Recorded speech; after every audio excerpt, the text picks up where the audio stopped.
हम कई बार एक बात बहुत अच्छे से आपको वर्णन किए हैं कि कभी मौका लगे और आप किसी कंपटीशन एग्जाम में बैठ रहे हैं या एक ही जगह पर सर्विस करते करते बहुत समय हो गया और वहां पर उन्नति नहीं हो रही है, आपका प्रमोशन नहीं हो रहा, तब 7 बेलपत्र केवल त्रिशूल का 3 जो त्रिशूल में 3 नोक होती है, पहले साइड की दोनों स्पर्श,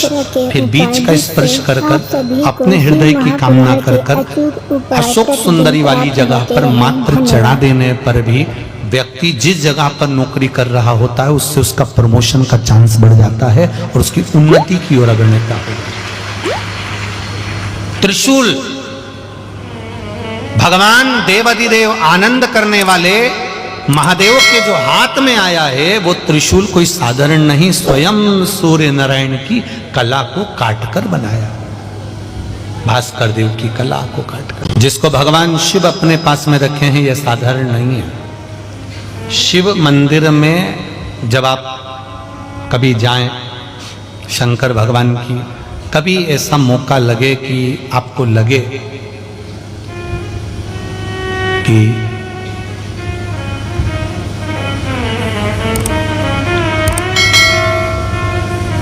कहीं आपका यश कम हो रहा हो, आप जानते हो कि मुझको यह काम करवाना है और यह काम आगे हो ही नहीं रहा है, यह फाइल आगे बढ़ ही नहीं रही,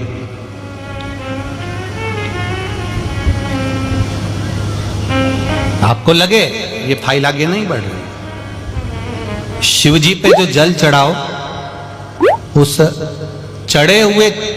जल को जब आप थोड़ा सा लेकर आते हो, आपको बताया था ना कि खाली लोटा नहीं लाना चाहिए, खाली कलश शंकर जी के मंदिर से वापस नहीं लाना। शंकर भगवान को जल चढ़ाया, चढ़ाने के बाद थोड़ा सा जल हाथ में या कटोरी में या कलश में झेल लिया, भले 2 बूंद लाओ पर अपने घर पर लेकर आओ। उस 2 बूंद जल का भी स्पर्श कलश के अंदर हाथ की 3 उंगलियां लगाकर अगर त्रिशूल पर टच कर कर मात्र आपने उस कलश के अंदर लगा दिया और वो जल भी आपने अपने घर पर छोड़ दिया, छीट दिया या उसका आचमन मात्र हो गया, तो व्यक्ति का यश बढ़ना अपने आप प्रारंभ हो जाता है, उसकी यश की प्राप्ति उसको होने लगती है, उसको यश की वृद्धि होने लगती, उसको यश की प्राप्ति होने लगती है। त्रिशूल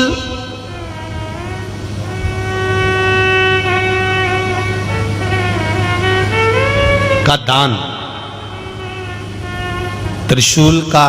स्पर्श,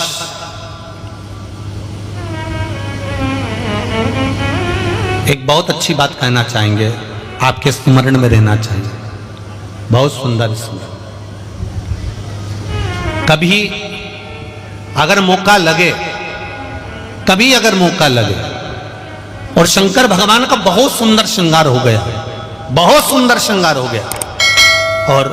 शिव जी पे माला भी बहुत अच्छी चढ़ी है, बेलपत्र भी अच्छी चढ़ी है, धतूरा भी अच्छा चढ़ा हुआ है, फूल भी अच्छे चढ़े हुए हैं, और आपने देख लिया शिव जी का बहुत अच्छा श्रृंगार हो गया, और तुम्हें कभी मौका लग जाए ऐसा,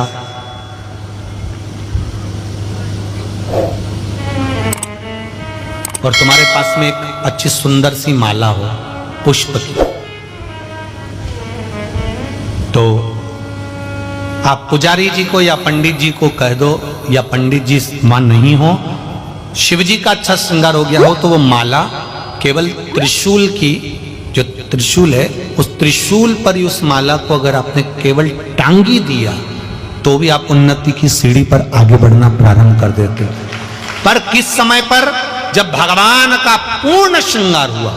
पूर्ण श्रृंगार शिव जी का हो गया और माला तुम्हारे हाथ में है, और तुमने देखा भगवान का श्रृंगार हो गया, अब शिव जी पे अगर माला चढ़ाऊंगा और श्रृंगार गिर जाएगा तो उस माला को आप अपने यश प्राप्ति के लिए, अपने आनंद के लिए, अपनी उन्नति के लिए आप उसको त्रिशूल पर चढ़ा सकते। कई माताओं की आदत होती है जब शंकर भगवान को बेलपत्र चढ़ाती है तो उस बेलपत्र पर ओम लिख देती है या चंदन लगा देती है या बीच पत्ती पर थोड़ा सा कुछ भी लगाएगी, भले चावल का दाना लगाएगी, भले वो चंदन लगाएगी, भले वो अष्टगंध लगाएगी, गुलाल लगा देगी, अबीर लगा देगी, कुछ भी लगाकर उस जगह पर लगाकर फिर भगवान को चढ़ाए। वो व्यक्ति जो भगवान शंकर को बेलपत्र जब समर्पित करता है और बीच की पत्ती पर चंदन लगाकर मध्यस्थ जोड़ पर शहद लगाकर शिव को जब समर्पित करता है तो उसका भाग्य कितना भी विपरीत चल रहा हो, उसकी किस्मत की रेखा कितनी भी विरोधी, कितनी भी विपरीत चल रही हो, वो अपने आप सुलझ जाती है, अपने आप सुलझ जाती है। उसको सुधारने के लिए कोई दूसरा नहीं आता। आप अपनी किस्मत को संवार सकते हो, आप अपनी किस्मत को संवारने में देरी नहीं कर सकते, आप स्वयं संवार सकते हो। एक कलश जल, एक कलश जल का। सब्सक्राइब करें हमारे चैनल शिव भक्ति को और बेल आइकन दबाएं ताकि आप अपडेटेड रहे हमारी हर एक वीडियो से। कार्य है, अटक रहा है, बहुत दिन से लगे हो, नहीं हो रहा। एक कलश जल, एक बेलपत्र। शिव मंदिर में जब बेलपत्र लेकर जाएं, बेलपत्र रखी सीधे हाथ में, उसके ऊपर रख लिया कलश, उसमें जल भरा हुआ हो, अपनी कामना कर कर मंदिर में पहुंचकर कलश को उल्टे हाथ में लेकर बेलपत्र को पहले अशोक सुंदरी वाली जगह पर, ये डंडी का जो भाग है जहां से पानी बहता है, अशोक सुंदरी की जो जगह होती है, और ये पत्ती उस जगह पर उसको रख दें, अशोक सुंदरी वाली जगह पर। और शंकर भगवान को सीधे हाथ में जल लेकर अशोक सुंदरी वाली जगह पर जल समर्पित कर कर शंकर भगवान के चारों ओर जल छोड़कर फिर शिव जी के शिवलिंग पर जल समर्पित करें। लगभग 2 या 3 सोमवार लगातार प्रतिदिन एक बेलपत्र समर्पित करें। और अगर आपने लगातार 2 सोमवार या 3 सोमवार कर लिया तो जो अटका हुआ कार्य है ना, मेरा देव अधिदेव महादेव उसमें सफलता प्रदान कर देगा, ये विश्वास। अशोक सुंदरी की जगह पिता जितना अपने बेटे की नहीं सुनता उतनी अपनी बेटी की सुनता। विशेष आज आपके मन में कोई मनोरथ बड़ा है, कोई कामना बड़ी है और बाबा से आपने विनती करी कि मेरा ये कार्य अटक रहा है, आप पूरा करोगे, मुझे विश्वास है। 108 चावल के दाने चढ़ाना है। आपने चंदन लगाया, हाथ की हथेली पर 108 चावल के दाने जो घर से गिनकर लेकर गए हो उसको हथेली में रखा। एक एक चावल का दाना नहीं चढ़ाया, हथेली में रखकर जो विशेष कामना 108 अक्षत के दाने हाथ में हो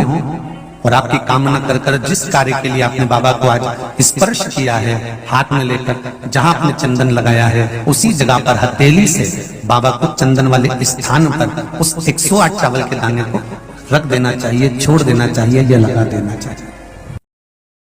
दोस्तों वीडियो को लाइक और चैनल को सब्सक्राइब करके जरूर जाइएगा। आगे भी ऐसी ही मनोकामना पूर्ति उपायों के लिए ओम नमः शिवाय।